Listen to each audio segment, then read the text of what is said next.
तो कल विजयदशमी के मौके पर प्रधानमंत्री दिल्ली के द्वारका पहुंचे थे, जहां पर रावण दहन का पूरा कार्यक्रम था। द्वारका में आयोजित इस कार्यक्रम को संबोधित करते हुए प्रधानमंत्री ने कहा कि रावण का दहन सिर्फ पुतले का दहन ना हो, ये दहन उस विकृति का हो जिस कारण से समाज का आपसी सौहार्द बिगड़ता है। ये दहन उन शक्तियों का हो जो जातिवाद और क्षेत्रवाद के नाम पर मां भारती को बांटने की कोशिश करती हैं। यहाँ पर प्रधानमंत्री ने राम मंदिर का भी जिक्र किया। उन्होंने कहा कि सदियों का इंतजार खत्म हो रहा है। उन्होंने कहा कि हम भगवान राम की मर्यादा को जानते हैं और अपनी सीमाओं की रक्षा करना भी जानते हैं। प्रधानमंत्री ने लोगों से 10 संकल्प लेने को भी कहा। आने वाली पीढ़ियों का ध्यान रखते हुए हम ज्यादा से ज्यादा पानी बचाएं। हम नेचुरल फार्मिंग के प्रति, प्राकृतिक खेती के प्रति किसानों को ज्यादा से ज्यादा जागरूक करेंगे। हम सुपर फूड मिलेट्स को, श्री अन्न को अपने रोजमर्रा की जिंदगी में शामिल करेंगे। इससे हमारे छोटे किसानों को और हमारी अपनी शहद को बहुत फायदा होगा। हमें ध्यान रखना है कि आज रावण का दहन बस एक पुतले का दहन न हो, ये दहन हो हर उस विकृति का जिसके कारण समाज का आपसी सौहार्द बिगड़ता है। विजयादशमी का पर्व सिर्फ रावण पर राम की विजय का पर्व नहीं, राष्ट्र की हर बुराई पर राष्ट्रभक्ति की विजय का पर्व बनना चाहिए।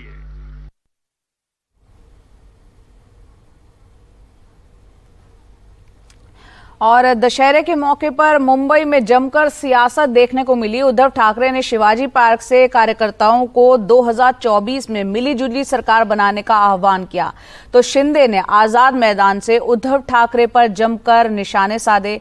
मुंबई से देखते हैं रिपोर्ट। दशहरे के मौके पर मुंबई के शिवाजी पार्क मैदान में उद्धव ठाकरे ने कार्यकर्ताओं से 2024 के चुनाव में एक पार्टी की नहीं बल्कि मिलीजुली सरकार बनाने की अपील की है।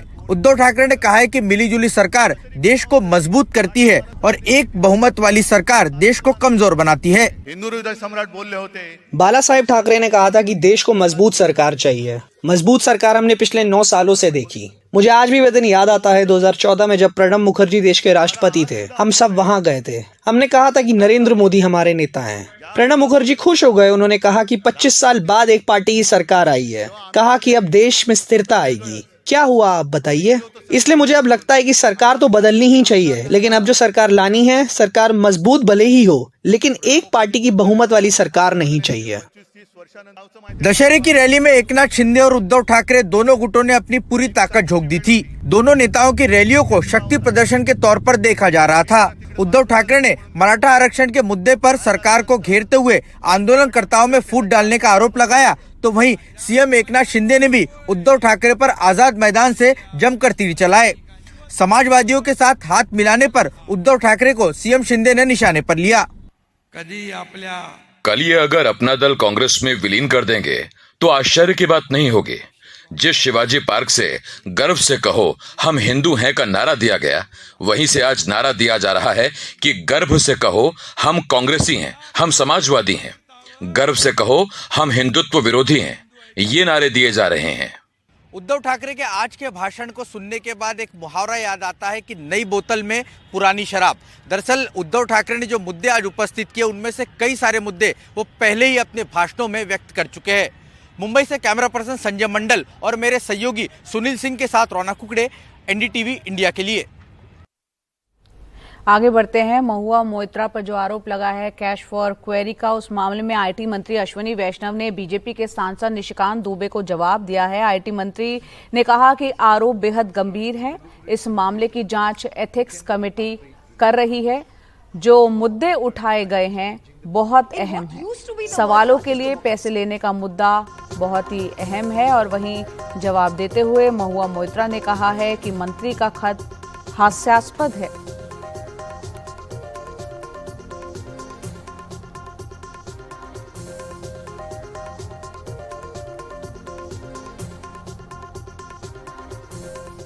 और महुआ मोइत्रा पर आरोप लगाने वाले बीजेपी सांसद निशिकांत दुबे ने सोशल मीडिया साइट एक्स के जरिए एक बार फिर उन पर निशाना साधा है। उन्होंने लिखा है कि सवाल संसद की गरिमा, भारत की सुरक्षा व कथित सांसद के आचरण, भ्रष्टाचार और आपराधिकता का है। जवाब देना है कि दुबई में एनआईसी मेल खुला कि नहीं, पैसे के बदले प्रश्न पूछे कि नहीं, विदेश आने जाने के खर्च किसने उठाए, कभी लोकसभा अध्यक्ष व विदेश मंत्रालय से विदेश जाने की अनुमति ली या नहीं। सवाल अडानी डिग्रियां चोरी का नहीं, देश को गुमराह कर आपके भ्रष्टाचार का है।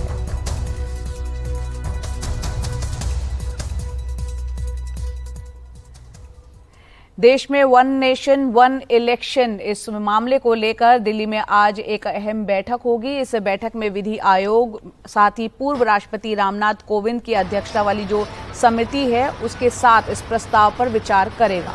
इससे पहले 23 सितंबर को दिल्ली के जोधपुर ऑफिसर्स हॉस्टल में केंद्र सरकार की ओर से बनाई गई उच्च स्तरीय कमेटी की पहली बैठक हुई थी। इस बैठक में इस मुद्दे पर मान्यता प्राप्त राष्ट्रीय और क्षेत्रीय दलों की राय लेने का फैसला हुआ था। पूर्व राष्ट्रपति रामनाथ कोविंद की अध्यक्षता में 2 सितंबर को बनी कमेटी में गृह मंत्री अमित शाह और पूर्व सांसद गुलाम नबी आजाद समेत 8 सदस्य हैं। कानून मंत्री अर्जुन राम मेघवाल कमेटी के स्पेशल मेंबर बनाए गए हैं।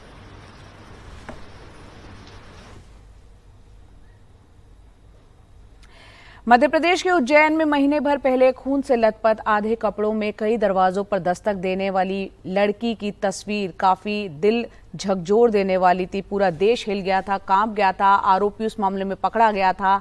घायल बच्ची कई दिनों तक अस्पताल में जिंदगी और मौत से जूझती रही और खबर जो है काफी सुर्खियों में रही। मध्य प्रदेश सरकार ने बड़े बड़े वायदे किए। अब वो अपने घर पहुंच चुकी है वो बच्ची, लेकिन मदद के नाम पर उसे कुछ नहीं मिल रहा। तबीयत उसकी ठीक है, सरकारी वायदों के जख्म जस के तस पड़े हैं। देखते हैं इस रिपोर्ट में। महीने भर पहले इस बच्ची के जख्म ने पूरे देश को झकझोर दिया था। एक ऑटो रिक्शा चालक ने उसके साथ कथित तौर पर बेरहमी से बलात्कार किया। खून से लथपथ आधे कपड़ों में उज्जैन की सड़कों पर वो मदद की गुहार लगाते दिखी, लेकिन सबने आंखें मूंद ली। एक सन्यासी ने पहले पुलिस फिर उसे अस्पताल पहुंचाया। आरोपी पकड़ा गया। सरकार ने बड़े बड़े वायदे किए। जिंदगी चलती रही। उसने मध्य प्रदेश की आत्मा को घायल किया। बेटी मध्य प्रदेश की बेटी है, उसकी हर तरह से हम चिंता करेंगे। पर्व त्योहार मनाए गए, राज्य चुनावी शोर में डूब गया। 12 अक्टूबर को पीड़ित अस्पताल से डिस्चार्ज होकर घर पहुंच गई। महीने भर बाद जब बच्ची के हालात को देखने एनडीटीवी की टीम सतना के करीब उसके गांव पहुंची तो क्या पता लगा, सुनिए।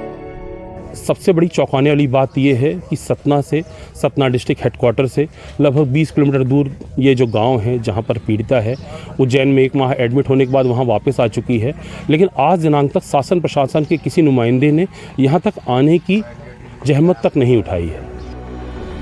फूस के झोपड़े में डरी सहमी बिटिया बैठी थी। बगल में सुलगता चूल्हा और घर बता रहा था कि कैसे सरकारी योजनाएं इस घर से रूठी हैं।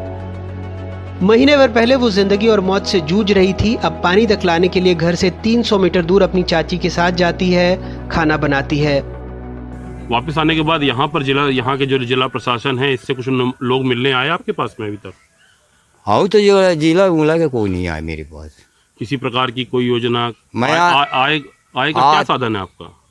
आएगा कैसे, मतलब परिवार कैसे चलाते हैं आप लोग? हो गया है धंधा, अपन खवाएं पियाएं न चाहिए का बेचे इन्हें से खाएं। किनसे? बकरी से। बकरी को चराने से? हाँ। अच्छा, इसको चलाकर जो है इसे दूध बेचते हैं? दूध बेचे नहीं हुई, बच्चा पिया दिए। परिवार कहता है ये हैंडपंप गांव में छुआछूत की मिसाल है। पीड़ित अनुसूचित जाति के दोहर समुदाय से है। भाई की शिकायत है, इस वजह से गांव में सरपंच और शासन प्रशासन ने उनकी तरफ पलट कर नहीं देखा। गांव में लगभग 700 वोटर हैं, जिसमें आधे अगड़ी जाति से, आधे दलित। हम नहीं चाहते हैं सर, हमारे अभी कोई बड़ी जाति के होता सर तो सर पूरा जिला के लोग वो होते, हमारे छोट जाति के हैं तो हमारा कोई सुनवाई नहीं हो रहा सर। आंकड़े ये भी बताते हैं कि मध्य प्रदेश में दलितों के खिलाफ अपराध राष्ट्रीय औसत से अधिक है। 2021 में देश में अनुसूचित जाति के खिलाफ अपराध की 50,900 घटनाएं दर्ज हुई। मध्य प्रदेश में यह आंकड़ा 7,211 था। देश में 2021 में अनुसूचित जाति के खिलाफ अपराध दर 25.3% थी, जबकि मध्य प्रदेश में 63.6%। अभी तक तो सर यहाँ सरकार कोई योजना नहीं दी है। हालत वही उज्जैन वाली दवा गोली उसकी चल रही है। अभी स्थिति उसकी ठीक है, बोलने चालने लगी है। अभी तो कोई नहीं आए सर। एक घरवास साहब आए थे जी, जानकारी उनको मिली है तो आए हैं उसके घर, मिले हैं उसके बाप से। उज्जैन में उसकी लड़की थी, बस इतनी जानकारी है सर मेरे को। और बाकी शासन प्रशासन कोई लाभ उसको अभी तक नहीं मिला। जानकारी तो है लेकिन अभी तक उसको कोई अभी लाभ नहीं मिला है। लेकिन अभी सुरेंद्र सिंह गहवाल जी आए थे तो उसके लड़के को 1500 रुपये दे के गए थे, थोड़ा बहुत ये सब्जी भाजी के लिए, और मेरे को कोई जानकारी नहीं। शासन प्रशासन से कोई भी नहीं आया? ना कोई नहीं आया। पड़ोसी बताते हैं घर लौटने के बाद जो सबसे बड़ी मदद मिली वो बीजेपी उम्मीदवार से 1500 रुपये सब्जी भाजी खरीदने के लिए। सरकार से सवाल पूछा लेकिन जवाब मिला नमस्कार। ये हमारी जिंदगी का मिशन है, बेटी और बहन का आदर और सम्मान करना और उनका सशक्तिकरण।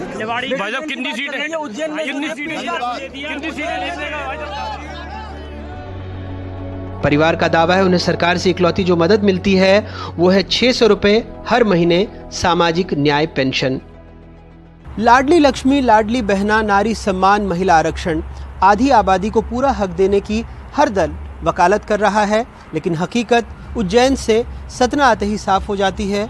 जो नाबालिग सिर्फ 12 दिनों पहले जिंदगी और मौत से जूझ रही थी, आज वो पूरा घर परिवार संभाल रही है। बूंद बूंद पानी भी खुद भर कर ला रही है, जो कुछ दिनों पहले तक अस्पताल के बिस्तर पर पड़ी थी। सतना से अपने सहयोगी ज्ञान शुक्ला, निवाड़ी से मयंक दुबे और भोपाल से कैमरा पर्सन रिजवान खान के साथ अनुराग द्वारी, एनडीटीवी इंडिया। शुरुआत कर रहे हैं हम इजराइल हमास युद्ध की ताजा स्थिति क्या है, किस तरह के माहौल बना हुआ है। इस युद्ध के बीच दुनिया यहां पर साफ तौर पर दो गुटों में बटी हुई नजर आ रही है। चीन ने युद्ध को लेकर अपनी चुप्पी तोड़ते हुए इस मसले के एक स्थायी और न्यायपूर्ण समाधान की एक उम्मीद जताई, उसकी बात की है। चीन के विदेश मंत्रालय के प्रवक्ता माओ निंग ने कहा है कि चीन दोनों ओर से किए गए अत्याचारों की निंदा करता है और किसी भी अंतर्राष्ट्रीय कानून के उल्लंघन का वो विरोध करता है। चीन का यह बयान ऐसे वक्त में आया है जब यूएन महासचिव एंटनी गुटेरेस और इजराइल एक दूसरे के सामने आ गए हैं। दरअसल गुटेरेस ने कहा था कि हमास का हमला किसी वैक्यूम यानी अचानक या अकारण नहीं था। 56 सालों से फिलिस्तीन में लोगों को दबाया जा रहा है। गुटेरेस ने कहा कि गाजा में खुलेआम अंतर्राष्ट्रीय कानून का उल्लंघन हो रहा है। गुटेरेस के इस बयान से इजराइल पूरी तरह से भड़क गया। इजराइल ने कहा कि वो पद के लायक नहीं, उनको इस्तीफा दे देना चाहिए। इजराइल के प्रधानमंत्री ने संयुक्त राष्ट्र के साथ होने वाली जो बैठक थी उससे भी साफ इनकार कर दिया किसी भी बैठक करने से। यूएन की तरफ से पूर्ण युद्ध विराम की मांग पर अमेरिका ने कहा कि इससे सिर्फ फायदा हमास को होगा।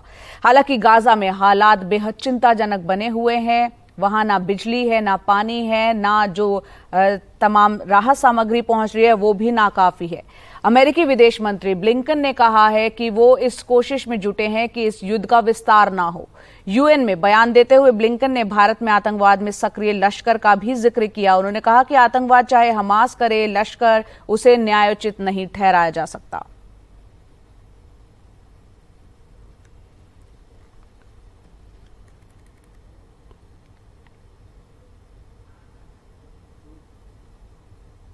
It is important to also recognize the attacks by Hamas did not happen in a vacuum. The Palestinian people have been subjected to 56 years of suffocating occupation. They have seen their land steadily devoured by settlements and plagued by violence, their economy stifled, their people displaced, and their homes demolished. Their hopes for a political solution to their plight have been vanishing. But the grievances of the Palestinian people cannot justify the appalling attacks by Hamas, and those appalling attacks cannot justify the collective punishment of the Palestinian people. और फिलिस्तीन का कहना है कि मानवीय त्रासदी से निकलने के लिए जरूरी है कि तुरंत युद्ध को रोका जाए। उन्होंने गाजा के हालात और लोगों के दर्द को भी बयां किया। For those actively engaged to avoid an even greater humanitarian catastrophe and regional spillover, it must be clear that this can only be achieved by putting an immediate end to the Israeli war launched against the Palestinian people in the Gaza Strip. Some of my colleagues spoke to me about the pain and anger of the bereaved families. Every family in Gaza is a bereaved family. No one is spared. No one is safe. Where is the solidarity with them? Where is the empathy towards them? Where is the outrage for their killing? If these expressions are genuine, they cannot be accompanied by excuses for the killer and reasons for him to continue the killing. और अमेरिकी विदेश मंत्री का कहना है कि ISIS हो, Hamas हो, चाहे लश्कर, सभी की कार्रवाई गैरकानूनी, अनुचित है। इनके फंड को रोका जाना चाहिए। They're unlawful and unjustifiable, whether they're carried out by ISIS, by Boko Haram, by Al-Shabaab, by Lashkar-e-Taiba, or by Hamas. They're unlawful and unjustifiable, whether victims are targeted for their faith, their ethnicity, their nationality, or any other reason. And this Council has a responsibility to denounce member states that arm, that fund, and train Hamas, or any other terrorist group that carries out such horrific acts. तो हालात जिस तरह से बने हुए हैं, पिछले 24 घंटे में गाजा में 700 लोगों की मौत हो चुकी है। वहीं बंधक संकट बरकरार है। कैसे ये जंग किस दिशा में अब आगे जाती हुई दिख रही है, कुछ देर पहले हमने हमारे सहयोगी उमाशंकर सिंह से इस पर विस्तार से बातचीत की, वो सुनते हैं। यूएन महासचिव के इस बयान पे इजराइल की तरफ से बहुत ही तीखी प्रतिक्रिया आई है और जो यूएन में इजराइल के एम्बेसडर हैं गिलाड एर्डान, उन्होंने साफ तौर पे ये कहा है कि महासचिव को इस्तीफा देना चाहिए, क्योंकि न तो वो अपनी नैतिकता और न ही निष्पक्षता बनाकर रख पाए हैं इस तरह का बयान देने के लिए। और जब तक वो इस यहाँ पर हैं, इस बिल्डिंग का यानी कि यूएन बिल्डिंग का कोई मतलब नहीं रह जाता। तो एक बहुत ही तीखी प्रतिक्रिया इजराइल की तरफ से। दरअसल जो गुटेरेस हैं, वो जो गाजा पट्टी में जो मानवीय स्थिति है उसकी बात बताते हुए उस कॉन्टेक्स्ट में उन्होंने इसको उस फिलिस्तीन कॉज से जोड़ दिया और उसके बाद ये कहा कि वैक्यूम में किया गया हमला नहीं था। और ये बात जो है इजराइल को नागवार गुजरी है, क्योंकि जिस तरह से इस बार हमास का अटैक हुआ, जिसमें 1400 से ज्यादा जो सिविलियंस हैं और जो सेना के जवान हैं उनकी जान गई इजराइल की तरफ से। और उसके बाद से लगातार वो बिल्डअप बनाया हुआ है, वो एक ग्राउंड ऑपरेशन की तैयारी में है और इस बीच इस तरह का बयान आना जो है वो उसे बिल्कुल नागवार गुजरा है। जो गाजा की अगर हालत की बात करें तो पिछले 24 घंटे में जो हमले हुए हैं उसमें 700 से ज्यादा नागरिकों की मौत बताई गई है अकेले पिछले 24 घंटे में। और साथ ही साथ जो वहां पे जरूरी चीजों की किल्लत है वो लगातार बढ़ती जा रही है। गुटेरेस ने एक और बयान जारी किया है जिसमें उन्होंने कहा है कि अगले कुछ घंटों में यानी कि बुधवार रात तक अगर वहां पर जो ईंधन की सप्लाई और जरूरी चीजें ना मिली तो बहुत सारे जो हॉस्पिटल के जो ऑपरेशन है वो बंद करने पड़ेंगे। अंतिम कगार पर है वहां पर फ्यूल की जो स्थिति है वो, और बहुत लोगों की जान जो है खतरे में है। उन्होंने ये भी कहा कि जो यूएन की जो फैसिलिटीज है, जो स्कूल्स है, वहां पर तकरीबन 6 लाख लोगों ने शरण लिया हुआ है और वहां पर भी जो बेसिक जो फैसिलिटीज है उसकी कमी है, ईंधन की कमी है। और इसलिए सारा जोर जो इस बात पर है कि ईंधन सप्लाई किया जाए, वरना वहां पर जो रिलीफ जो ऑपरेशन चलाए जा रहे हैं उस पर असर पड़ेगा। दूसरी तरफ इजराइल जो है वो ईंधन देने को किसी भी सूरत में तैयार नहीं है, क्योंकि उसको लगता है कि जो हमास है उसका सैन्य इस्तेमाल करेगा अपने कब्जे में लेकर और उसका इस्तेमाल इजराइल पर हमले के लिए करेगा। तो ये जो एक बात भी सामने आई थी कि 50 बंधकों की रिहाई के बदले ईंधन की मांग हमास ने की थी, तभी इजराइल पीएमओ की तरफ से इस बात को साफ इनकार कर दिया था और यहां तक कह दिया गया था कि बेशक वो बंधकों को छोड़ दें लेकिन ईंधन नहीं मिलेगा। तो जो मानवीय स्थिति वहां पर है वो काफी त्रासदपूर्ण है और वो हर घंटे जो है और ज्यादा हालत बिगड़ती जा रही है। इस बात की चिंता जो यूएन को है और इस बात को जो है वो लगातार उठा भी रहे हैं, लेकिन एक बयान के कारण वो विवादों में घिर गए हैं, क्योंकि इसे इजराइल जो है वो सही रूप में उसने नहीं दिया है। अगर बात करें अमेरिका की, जो कहता है कि इजराइल को डिफेंड करने का हक है, वो वाकई में हक है, लेकिन दूसरी तरफ वो ये भी कहता है कि युद्ध के नियम का पालन होना चाहिए, यानी कि जो आम सिविलियन है उसका नुकसान कम से कमतर हो, ये सुनिश्चित किया जाना चाहिए। तो अब ऐसे में जिस तरह से हमले हो रहे हैं और आम नागरिक उसकी जद में आ रहे हैं, उसको लेकर तमाम सवाल हैं। जो इजराइल है वो भी शुरुआती तौर पर कहता रहा है कि आम सिविलियन को नुकसान न हो, और इसी वजह से उसने उत्तरी गाजा से लाखों लाख लोगों को, तकरीबन 11 लाख लोगों को दक्षिणी गाजा चले जाने को कहा, लेकिन दक्षिणी गाजा के शहरों पर भी, रिहायशी इलाकों पर भी हमले हो रहे हैं। और इसके पीछे दलील ये रही है इजराइल की तरफ से कि जो हमास के जो आतंकी हैं वो ऐसे इलाकों से ऑपरेट करते हैं जो सघन आबादी वाले इलाके हैं, और इसलिए जब रिटेलिएशन होता है तो वो उसकी जद में आम लोग आते हैं। ह्यूमन शील्ड की तरह जो है आम लोगों को हमास जो है वो इस्तेमाल कर रहा है। तो ये एक ऐसी स्थिति है जहां पर कोई बीच का रास्ता निकलता नजर नहीं आ रहा। तमाम कोशिशें की जा रही है। हमने देखा कल भी जो फ्रांस के राष्ट्रपति थे वो इजराइल पहुंचे थे, और इसके पहले बाइडेन दौरा कर चुके, उसके पहले ऋषि सुनक जो हैं वो दौरा कर चुके। तो कोशिश एक ऐसा रास्ता निकालने की है, लेकिन एक अरब देशों की तरफ से जिस तरीके से इस पूरे मामले में इजराइल की गलती बताई जा रही है, और ईरान खासतौर पे जो कह रहा है कि गाजा में जो है वार क्राइम किया जा रहा है, तो ये जो स्थिति है इसमें कोई एक बीच का रास्ता निकल के सामने नहीं आ रहा। इजराइल की जो बिल्डअप है वो सीमा पर पूरी तरह से तैयार है। हमने देखे हैं, नए तो ताजा विजुअल्स आए हैं, टैंक के टैंक जो हैं वो गाजा पट्टी में घुसने को तैयार खड़े हैं। हालांकि ऑपरेशन में थोड़ा डिले हुआ, उसके पीछे एक मकसद इजराइल की रणनीतिक एक तैयारी भी है, क्योंकि वो हमास के ठिकानों को पहले नष्ट कर देना चाहता है, ताकि उस पर प्रतिघात जो है जब अंदर घुसे तो उस पर जवाबी कार्रवाई कम से कम हो और उसकी कैजुअलिटी अपनी कम से कम हो। तो स्थिति जो है वो नागवार बहुत ही खराब हो चली है गाजा पट्टी में आम लोगों के मुतालिक, और इस बाबत जो है अगर वहां पे राहत सामग्री ज्यादा बड़ी मात्रा में ना पहुंचे और खासतौर पर ईंधन नहीं पहुंचा तो स्थिति और ज्यादा गंभीर होगी। तो अंतर्राष्ट्रीय स्तर पर देखा जाए तो स्थिति अभी गंभीर बनी हुई है और इसका हल फिलहाल दिख नहीं रहा है। वहीं हमास के हाथों जो बंधकों की रिहाई को लेकर असमंजस है वो अभी भी बरकरार है। पहले ये जानकारी आई थी कि हमास दोहरी नागरिकता वाले 50 बंधकों को छोड़ने जा रहा है, लेकिन फिर हमास की तरफ से ये शर्त भी सामने आई। हालांकि उसने 2 महिलाओं को रिहा कर दिया, लेकिन हमास के कब्जे में अब भी 220 बंधक बने हुए हैं। वहीं इजराइल गाजा पर लगातार हमले करते चला जा रहा है।